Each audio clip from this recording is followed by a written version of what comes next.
Welcome to Therapy Unlocked, where we discuss all things therapy from an unlocked perspective. I'm Emily Huffman, and I'm here with Katrina. Hello, Katrina Mondragon, licensed professional counselor.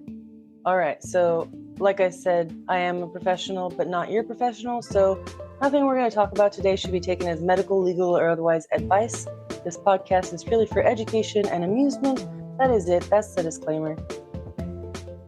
Education, amusement, and because I would like to be famous. So please like, subscribe, follow, engage, hate on us, join the conversation, find us on YouTube, find us on Instagram, find us anywhere where you listen to podcasts, because I love a creeper and I love a hater and I love a lover. So if you like the podcast, if you dislike the podcast, I'd like to hear from you. Angry does not mean that you are mean. If you are angry and you equate that to you being mean, that has more to say about your history. That has more to say about your past. That has more to say about the people who raised you to interpret those feelings than it does about you yourself. Being angry and being mean are not the same thing. Feeling sad does not mean that someone is broken. If you are sad, your life is not, you are not failing at life because you are sad. Several people I know have that up in their head. I have the dumps today, or I have depression. Oh, you'll get better. And they really mean that. Like, you'll get better. No, you can be sad. That's okay. That's part of that human experience, you know? There's a movie that explains that, Inside Out. Yes. I love that movie Inside Out because it really broke that down in such a great way for this generation. You don't know how many parents called me saying, my kids said they got voices in their head. And I'm like, it's okay. There's this movie. It's okay. Yep. I love Inside Out, and I love there's a digital short on the Disney Plus streaming service that I think it's the digital short. It could be the new movie. I don't know. But the kids were showing it to me, and it shows the mom's emotions, and the mom has just a slightly like a more neurotic, like anxious, like general depiction of her emotions inside of her head. And my kids saw that and they were like, why are the moms different than the dads? And we had a whole conversation about that, about how we thought that went. I love the creators of Inside Out for that. I think it's amazing. I think it's amazing that they gave kids that agency and gave them that language. So I had a random question, but I was doing some reading when I was preparing for this episode, and I was thinking a lot about anger, and I found 5 stages of anger. Have you ever heard of this? That's not the grief stages. 5 stages of anger. I've probably heard of it. I've not ever memorized. The postulation is that there's 5 stages of anger. They are mild irritation, indignation, wrath, fury, and rage. So this puts rage at the very top, right? And then mild irritation at the very bottom.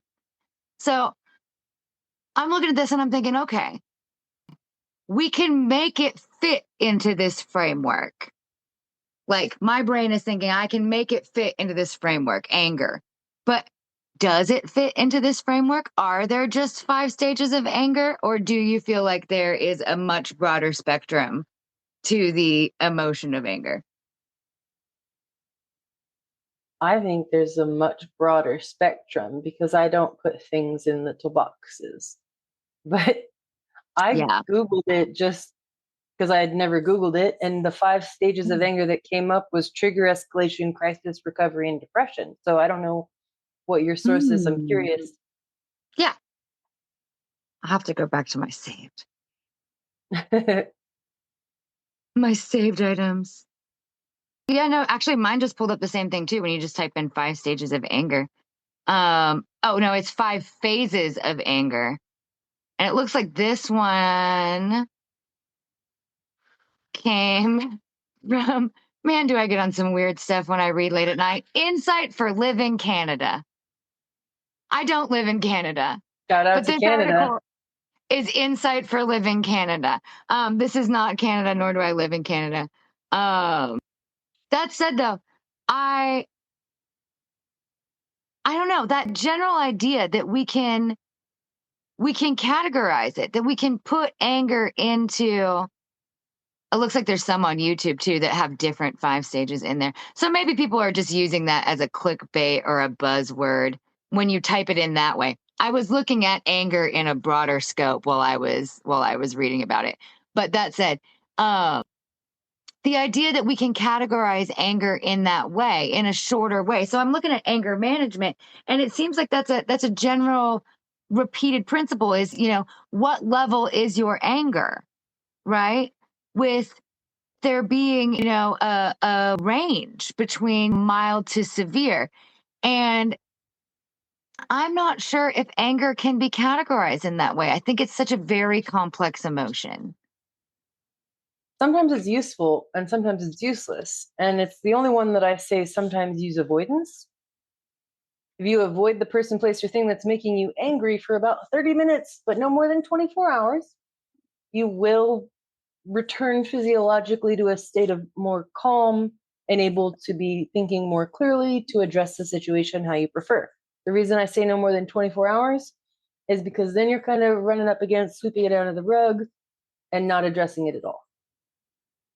I definitely get into avoidance, sweeping it under the rug, not addressing it at all. That's the number one Emily tactic for sure, let me tell you, because feelings jars are great. So are silent modes on your cell phone. Those ones are great too, when there's something going on. That said, though, so categorizing emotion, using your anger as a road sign, not so much as a road map of what to do next, but as something that lets I'm having an emotional reaction right now. And I like to joke that I did reverse anger management, but I had a hard time accessing being angry, right? I would start at angry and slide very quickly to scared. Slide very quickly to what I eventually was able to interpret as scared. And so my fear of being angry would shut down. I would gaslight myself in an argument before anybody else had a chance to gaslight me because I didn't want to have that argument. I would go back to, like you're saying, tell myself a story, but telling myself that story would generally benefit whoever I was angry at because, man, I did not want to have whatever confrontation or whatever else was going on. Had I looked closer at my anger and seen it as a useful tool in my life, I probably would have done myself more favors instead Can you of define gaslighting for people who don't know? Oh yeah. So gaslighting. I would say that I'm not a professional, obviously. I don't know. How many hours does it take to become a professional? Because I've certainly been gaslit at least as many hours as I was for my college degree. No, gaslighting is when someone tells you their version of reality. And they're very, very good at it. Usually, if they're an effective gaslighter, then they're going to tell you their version of reality and they're going to convince you that is the reality. So maybe it's something as simple as I saw a text message come through on your phone and they say, no, you didn't. You're so insecure. You're imagining things. You're always coming up with stories like this. There's all kinds of tactics that can be thrown in to make gaslighting more effective. But at the end of the day, they have a version of reality that they want you to believe. And that is what it is. They're holding their light to that version of reality, and actual reality not so relevant. Right.